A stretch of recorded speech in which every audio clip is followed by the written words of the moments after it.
ভগৱান কপিলে কৈছে যে নিৰ্গুণ ভকতি মাত্ৰ এবিধ। ভক্তি দুই প্ৰকাৰ, মুখ্যতঃ সগুণ ভকতি, নিৰ্গুণ ভকতি। একদম মনত ৰাখক, এইবোৰ বহুত জীৱনৰ গুৰুত্বপূৰ্ণ কথা। সগুণ ভকতি 81 বিধ, নিৰ্গুণ ভকতি কিন্তু এবিধ। জ্ঞান, কৰ্ম, তীৰ্থ, ব্ৰত এইবিলাকৰ প্ৰতি আপুনি মন নকৰিলেও হ'ব, যদি আপুনি সুদৃঢ় বিশ্বাসেৰে ভগৱানৰ দুখানি অভয় চৰণত আশ্ৰয় গ্ৰহণ কৰে। আপুনি তীৰ্থ কৰিলেও ভগৱানৰ ওচৰত আত্মসমৰ্পণ কৰিবই লাগিব। আপুনি জ্ঞান কৰ্ম যি মাৰ্গতে নাযাওক কিয়, ভগৱানৰ ওচৰত আপুনি আত্মসমৰ্পণ কৰিবই লাগিব। মোৰ গুণগণ মাত্ৰ কৰিবে শ্ৰৱণ, নিষ্কামে মুহূৰ্ত যায় নিমজয় মন। মোৰ গুণ গান যিজনে শ্ৰৱণ কীৰ্তন কৰে, নিষ্কামভাৱে তেওঁ মোৰ তাতে আহি তেওঁৰ মন নিমজ্জন হৈ যায়। হে ৰাম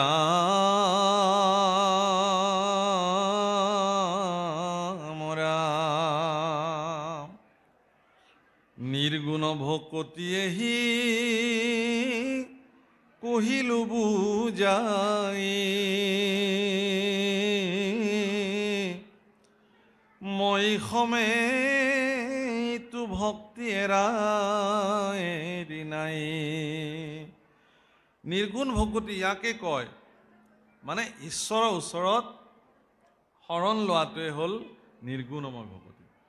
ভগৱানৰ ওচৰত আপুনি নিজকে সমৰ্পিত কৰি ভগৱানৰ গুণানুকীৰ্তন শ্ৰৱণ কীৰ্তন কৰিলে নিৰ্গুণ ভকতি হ'ব। আৰু এই ধৰণে নিৰ্গুণ ভকতি কৰিলে আপোনাৰ মন নিষ্কামভাৱে ভগৱানত বিলীন হৈ যাব। এটা নিষ্কাম মানে কামনাহীন নেকি? নহয়। নিষ্কাম মানে সকলো কামনাৰ উৎস আচলতে নিষ্কামতে থাকে। যাক কোনো কামনাৰ বশৱৰ্তীৰে তাক বান্ধিব নোৱাৰে। আপুনি চাওক, এৰিয়ে কৈছে, প্ৰহ্লাদে ভগৱান নৃসিংহক যেতিয়া সদুশেষত দণ্ডৱত প্ৰণিপাত কৰিলে, ভগৱান নৃসিংহ মুৰাৰীয়ে প্ৰহ্লাদক কৈছিলে, লয়ো বৰ তোৰ যেন মন, বৃথা নহে মোৰ দৰ্শন। তুমি কি বৰ লাগে লোৱা, মোৰ দৰ্শন কেতিয়াও বৃথা নহয়। প্ৰহ্লাদে কি ক'লে?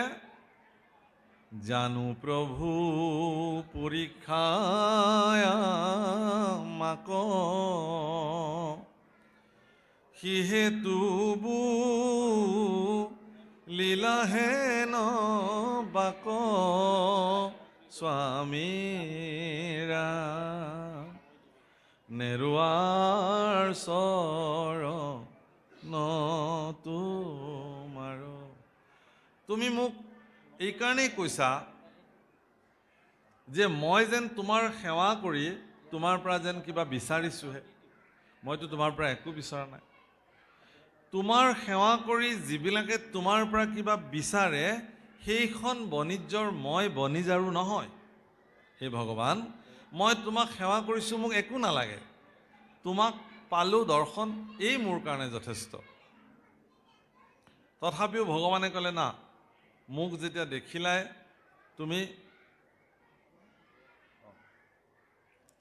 মোক যেতিয়া তুমি দেখিলাই, গতিকে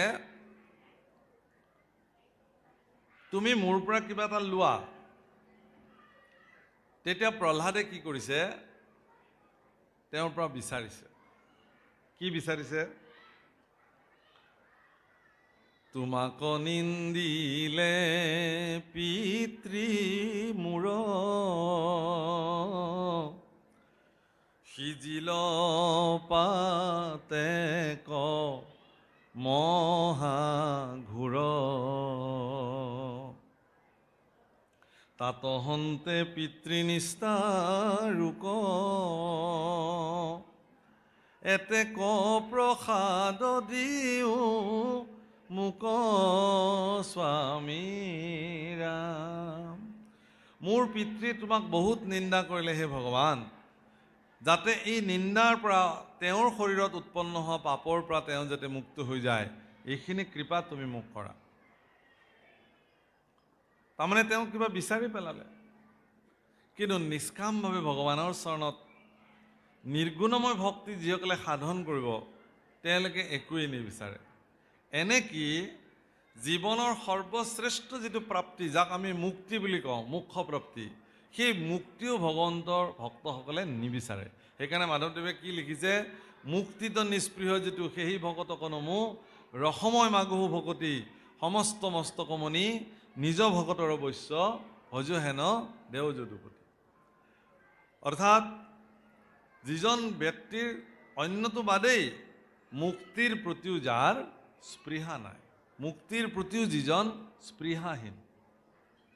সেইকাৰণে ইয়াত কৈছে যে এই নিৰ্গুণ ভকতি যিটোৰ দ্বাৰা তুমি মোৰ তাতে বিলীন হৈ যাব পাৰিবা, এই ভক্তিটোৰ লগত মোৰ কিন্তু নিবিড় সম্বন্ধ, এৰা এৰি নাই। অৰ্থাৎ আপুনি ভগৱানক যদি হৃদয়তে পাব খোজে তেতিয়াহ'লে আপুনি নিৰ্গুণ ভকতি কৰিব লাগিব, নিৰ্গুণভাৱে ভকতি কৰিব লাগিব। নিৰ্গুণ মানে গুণহীন নহয়, আকৌ সকলো গুণ য'ৰ পৰা সৃষ্টি হৈছে সেয়ে নিৰ্গুণ। অৰ্থাৎ ভগৱানেই নিৰ্গুণ স্বয়ং, কিন্তু তেওঁ সাকাৰ ৰূপত গুণময় লীলাসমূহ সম্পাদন কৰি ভক্তসকলে যাতে ভক্তি ৰাজ্যত উত্তৰণ ঘটিব পাৰে তাৰ কাৰণে তেওঁ অৱতাৰ গ্ৰহণ কৰিছে। সেইকাৰণে বৰগীতত মহাপুৰুষে লিখিছে, এ হৰিয়ে তুমি প্ৰভু নিৰ্গুণ গুণেৰ সীমা নাই,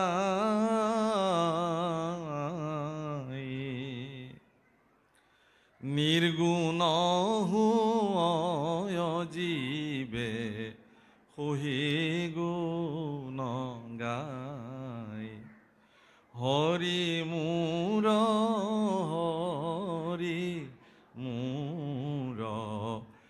এদিন দয়াল। আকৌ কৈছে, আর যেন গঙ্গা জল সমুদ্রত পরে যাই, নির্গুণ ভকতি এহি কহিলো বুঝাই। সমস্ত নদী যেনেকৈ সকলো সমুদ্ৰলৈ গতি কৰিছে আৰু এদিন গৈ সমুদ্ৰত বিলীন হৈ যাব, আপোনালোকৰ দৰে মনুষ্যসকলৰ হৃদয়ত যিটো ভক্তিৰ নিজৰা প্ৰবাহিত হৈ আছে, ইজনৰ ভক্তিৰ নিজৰা সিজনৰ ভক্তিৰ নিজৰা লগ লাগি সৰস্ৰোতা নিজৰা গৈ কেইটামান নিজৰা লগ লাগি এটা নৈ হ'ব, আৰু সেই নৈখন এদিন গৈ নিজেই ভগৱন্ত সমুদ্ৰত, ভক্তি সমুদ্ৰত গৈ বিলীন হ'ব। আপুনি চিন্তাই কৰিব নালাগে। কেনেকৈ কৈছে ইয়াতে, আৰ মূৰ ভক্ত হব পুনু নিষ্কাম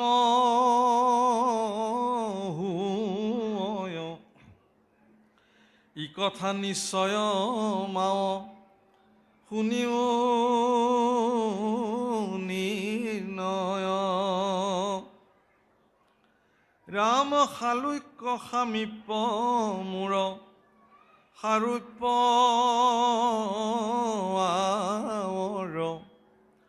সাজুৰ্য সহিতে পাঞ্চ মুখৰু কৰ, ৰাম মূৰ সেৱা বিনে তাক কদাপি বৈষ্ণৱে, মই যাচি দেও যদি তথাপি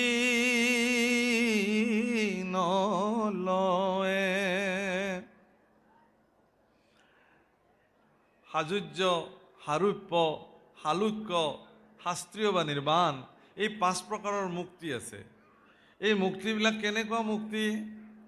যিবিলাকে সাজুৰ্য মুক্তি পালে তেওঁ ভগৱানৰ লগত যুক্ত হৈ যায়। শালুক্য মুক্তি যিসকলে পালে ভগৱান য'ত থাকিব তাতে ভগৱানৰ লগত একেখন লোকতে থাকিব। সাৰূপ্য মুক্তি যিসকলে লাভ কৰে তেওঁলোকে ভগৱানৰ দৰে ৰূপ প্ৰাপ্তি হৈ যায়। আৰু সামীপ্য মুক্তিত ভগৱানৰ সমীপতে সৰ্বদা থাকে। আৰু শাস্ত্ৰীয় বা নিৰ্বাণ যিটো মুক্তি আছে, সেই মুক্তিত ভগৱান আৰু তেওঁ একেই হৈ যায়, অৰ্থাৎ অভেদ হৈ যায়, বিলীন হৈ যায় ভগৱান। এনেকুৱা এটা ব্যৱস্থা থকাৰ পিছতো মোৰ ভক্তসকলে কিন্তু এইবোৰ নিবিচাৰে। তেওঁলোকক নালাগে, মোক মুক্তি নালাগে। যে মুক্তা বৌপি নিস্পৃহা প্ৰতিপ্ৰাদ প্ৰন্মিলদানন্দাদাং জামাস্থায় সমস্ত মস্তকমণি কুৰ্বন্তি সেৱসে তান ভক্তামপি তান ভক্তিমপি ভক্তপ্ৰিয়ম শ্ৰীহৰি বন্দে সন্তমৰ্থহনু দিৱসম নিত্যম শৰণম ভজে। যাৰ মুক্তিৰ প্ৰতিও স্পৃহা নাই সেইজন ভক্তৰ পৰাহে আপুনি ৰসযুক্ত ভক্তি পাব। যদি মুক্তিৰ লালসাত কোনোবাই ভক্তি সাধন কৰিলে প্ৰকৃত ৰসযুক্ত ভক্তি তেওঁৰ জীৱনত প্ৰাপ্তি নহয়, কাৰণ তেওঁৰতো কিবা এটা বাঞ্ছা আছে। সেইকাৰণে প্ৰহ্লাদ ৬গৰাকী ভক্তৰ তালিকাত নপৰিলে। একেই দৈত্যকুলৰ আৰু ৰাক্ষসকুলৰ হোৱাৰ পিছতো বিভীষণ কিন্তু ভক্তৰ তালিকাত সোমালে, প্ৰহ্লাদ গৈ বৈষ্ণৱৰ তালিকাত সোমালে। একেই কুলৰ হোৱাৰ পিছতো পিতামহ ভীষ্ম কিন্তু ভক্তৰ তালিকাত সোমাব নোৱাৰিলে। পৰম জ্ঞানী আৰু বেদজ্ঞ হোৱাৰ পিছতো তেওঁ বৈষ্ণৱৰ তালিকাত থাকিলে।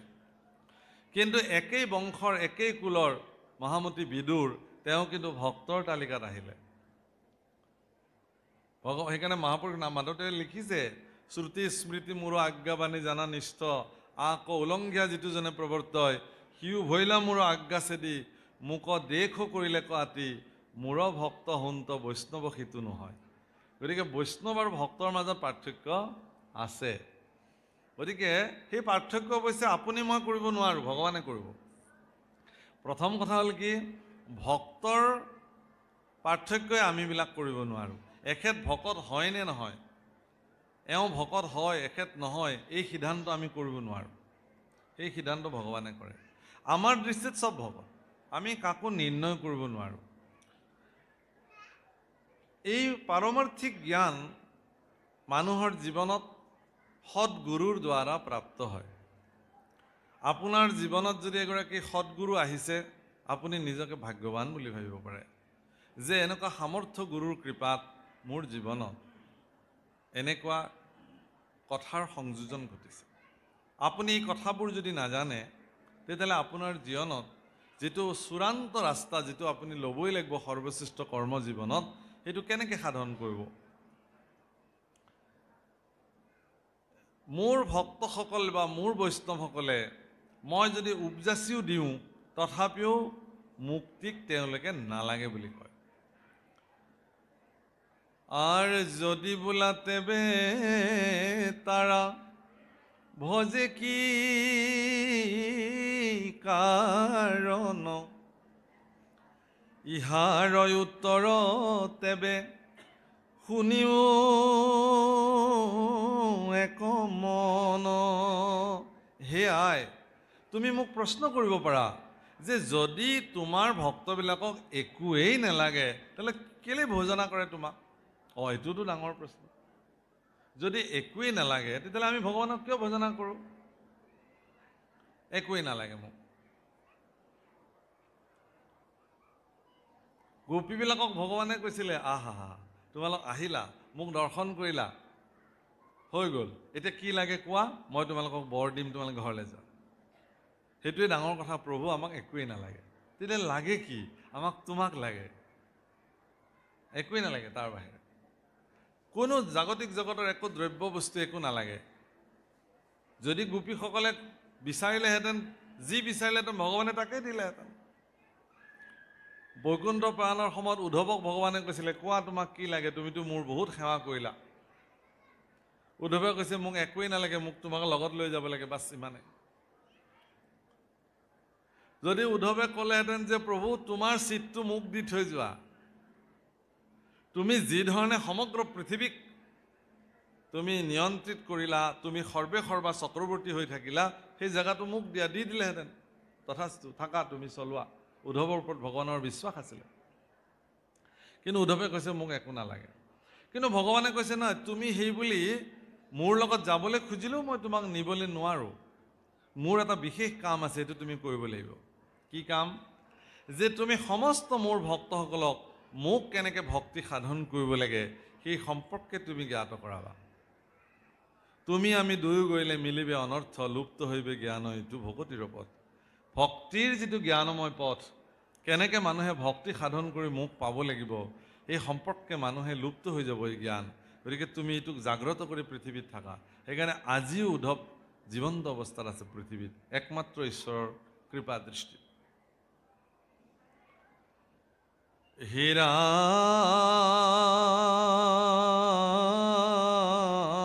ৰাম ভকতি সে মাতা সম্বাৰ মহাফল তাতবিনে আন সবে দেখে কুশল ৰাম জুনু বোলা ব্ৰহ্ম প্ৰাপ্তি ফল কৰি কয় শুনিওক মাতৃ তেবে ইহাৰ নিৰ্ণয়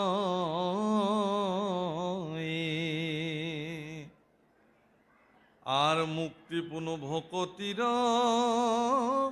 প্ৰাসঙ্গিক মাত্ৰ ভকতি কৰন্তে মুকুতিৰ পাত্ৰ হে আয় তেওঁলোকক ভক্তি লাগে তাতকে একো নালাগে ভক্তিয়ে তেওঁলোকৰ জীৱনৰ সৰ্বশ্ৰেষ্ঠ তাত বিনে অন্য তেওঁলোকে অকুশল বুলি গণ্য কৰে যে মোক এটাই বস্তু লাগে সেইটো হ'ল ভক্তি তাৰ বাহিৰে একো নালাগে এটা মুক্তি তেতিয়াহ'লে কি বস্তু মুক্তিটো নালাগে ভকতিৰ প্ৰাসংগিক বস্তু হ'ল মুক্তি যেনেকৈ সৰু সৰু ল'ৰা ছোৱালীবিলাকে পঢ়িব নাজানিলেও সিহঁতৰ ভাল পোৱা চকলেটটোৰ ওপৰত লগাই থোৱা পেকেটটোৰ কাৰণে সিহঁতে নিৰ্ণয় কৰিব জানে যে আমুকটো চকলেট মোক লাগে বুলি পেকেটটো দেখুৱাই দিব তাহাঁতে কিন্তু পঢ়িব নাজানে স্কুললৈ যোৱাই নাই কিন্তু সেই চকলেটটোত কি নাম লিখা আছে সেইটো সি পঢ়িব নাজানে কিন্তু চকলেটটোৰ অৱয়ব আৰু তাৰ পেকেটটোৰ যিটো অৱস্থা সেইটোক চাই সি নিৰ্ণয় কৰে যে সেইটো তাৰ ভাল পোৱা চকলেট এতিয়া সি চকলেটটো নিৰ্ণয় কৰিলে ক'ত তাৰ কভাৰটোৰ ওপৰত পেকেটটোৰ ওপৰত এতিয়া তাক চকলেটটো দি কভাৰটো খুলি পেলাই পেকেটটো খুলি পেলাই তাক অকল পেকেটটো দিয়ক আৰু চকলেটটো আপোনাৰ হাতত ৰাখক তেতিয়া সি কি কৰিব পেকেটটো প্ৰথমতে ল'ব লৈ তাৰ ভিতৰত চকলেটটো নেদেখি পেলাই দিব আৰু নতুবা যদি দেখিছে যে আপোনাৰ হাতত চকলেটটো আছে তেতিয়া সি পেকেটটো নালাগে বুলি ক'ব সেইটো লাগে বুলি ক'ব তাৰমানে যদি ভকতিক আপুনি সেই চকলেটটো বুলি ভাবে মুক্তিটো তাৰ কভাৰটো পেকেটটো প্ৰাসংগিক তাৰ ৰেফাৰেন্স মাত্ৰ সেই ৰেফাৰেন্সটো চকলেটটো সি বিচাৰি পায় মানুহে মুক্তিৰ সাধন কৰিবৰ কাৰণে আধ্যাত্মিক জগতত প্ৰৱেশ কৰে কিন্তু সেই মুক্তি সাধন কৰিবলৈ আহি তেওঁলোকে যেতিয়া উচ্চস্তৰীয় চেতনাৰে তেওঁলোক ভগৱানক সেৱা কৰে সিদিনাখন তেওঁলোকে নিৰ্ণয় লৈ পেলায় যে মুক্তিতকৈও শ্ৰেষ্ঠ বস্তুটো হ'ল ভক্তি আৰু সেইকাৰণে তেওঁলোকে ভক্তি ব্যতিৰেকে আৰু ভগৱানৰ পৰা অইন একো বস্তু তেওঁলোকে নিবিচাৰে হে ৰাম ৰাম ভকতিৰ আগে মাও মুখ্য কোন হৈ ভকতিয়ে মোক আতি অধীন কৰই ৰাম আৱে এহি ভকতিৰ শুনিও সাধন মুত সমৰ্পিয়া কৰি বেক কৰ্মগণ ভকত প্ৰতিমা মূৰ দুই অধিষ্ঠান